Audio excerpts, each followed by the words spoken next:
There's a quiet strength in people who grew up during the 1970s, a particular kind of psychological wiring that modern researchers are only beginning to map. And it starts in places you wouldn't expect. Picture this, it's Thursday night and you're watching your favorite show. The episode ends on a massive cliffhanger. The hero's in danger, the mystery's unsolved, everything hangs in the balance, and then the credits roll. You can't rewind it. Can't look up spoilers online, can't stream the next episode. You have to wait 7 entire days before you find out what happens next. And during that week, you think about it. You talk about it with friends at school, you create theories, you imagine different endings, you live with that uncertainty, that wanting, that delicious anticipation. This wasn't a character-building exercise someone designed, it was just reality. But it did something to your brain. It taught you that wanting something and not having it immediately wasn't a crisis. It was just Tuesday. Now let's talk about Saturday morning. You wake up naturally, no alarm needed because it's the weekend. You wander into the kitchen and your mom's already up, drinking coffee. You ask what you're doing today. She says, "I don't know, what do you want to do?" No schedule. No soccer practice at 9, piano lesson at 11, tutor at 2. No carefully orchestrated calendar designed to optimize your development. Just empty hours stretching ahead like an open field. And here's what's remarkable about that emptiness. You had to fill it yourself. Maybe you'd call a friend.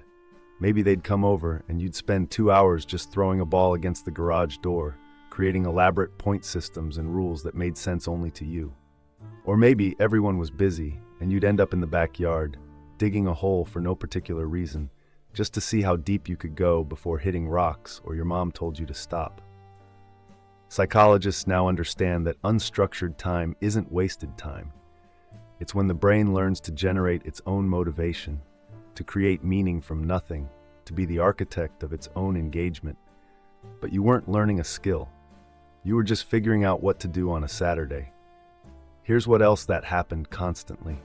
You'd be playing outside and someone would get hurt. Nothing catastrophic, just the normal bumps and scrapes of childhood. Someone falls off their bike, someone else gets hit in the face with a ball. Someone scrapes their knee climbing a fence. And you know what happened? The kids handled it. Someone would run inside to get a paper towel. Someone else would help the injured kid sit down. You'd assess the damage together. Is it bleeding? How bad? Can you still walk? Do we need to get your mom or can we just keep playing? This wasn't paramedic training, but you learned something crucial. You learned that when something goes wrong, you can respond. That you have agency in emergencies, that you don't need to freeze and wait for an adult to appear and tell you what to do. Modern children who've never had to navigate a minor crisis without adult intervention often develop a kind of learned helplessness. They genuinely don't know what to do when something unexpected happens because someone has always been there to manage it for them. But 1970s kids, they developed what researchers call adaptive problem solving. The ability to assess a situation and take appropriate action without explicit instruction. Let's shift to something that happened every single school day. The bell rings at 3 o'clock. You grab your stuff and head outside, but you don't immediately see your parents' car waiting in a designated pickup zone. You don't have a phone to call them. You just know you need to get yourself home. Maybe you walk, maybe you take the bus, maybe you ride your bike.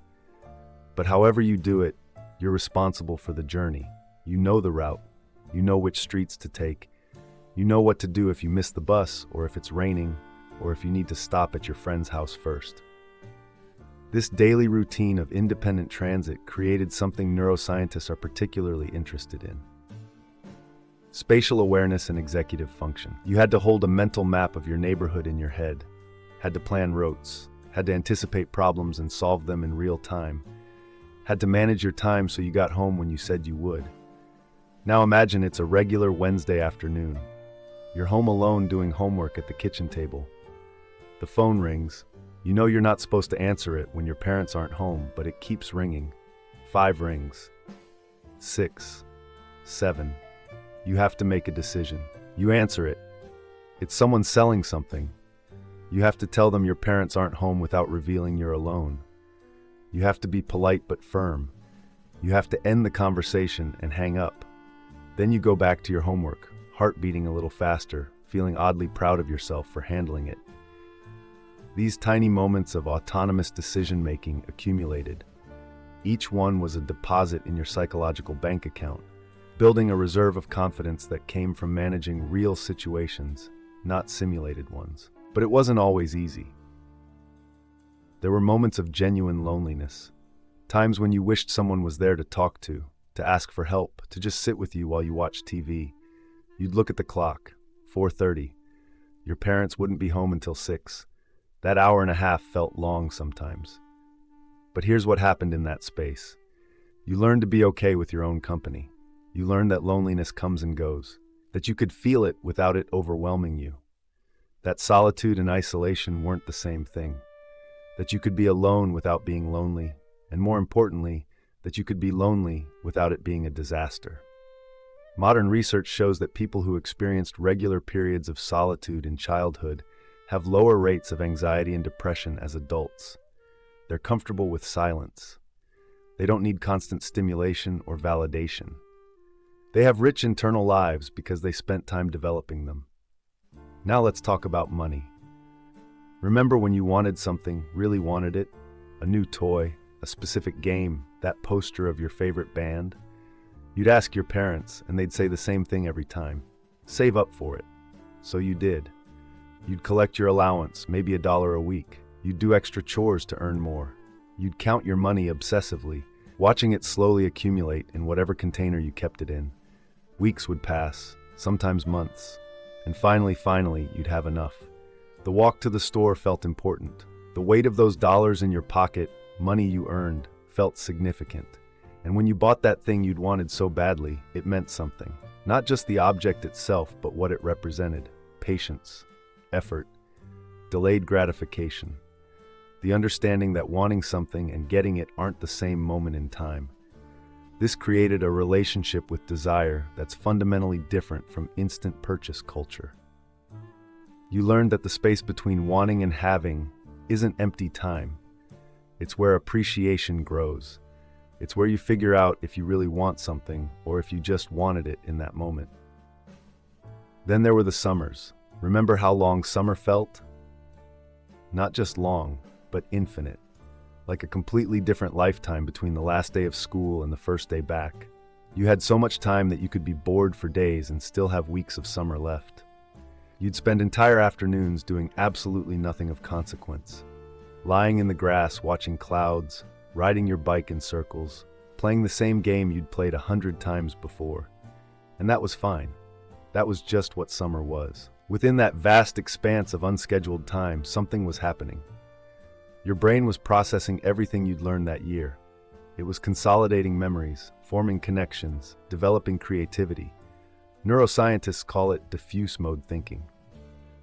The kind of mental activity that happens when you're not actively focused on anything specific.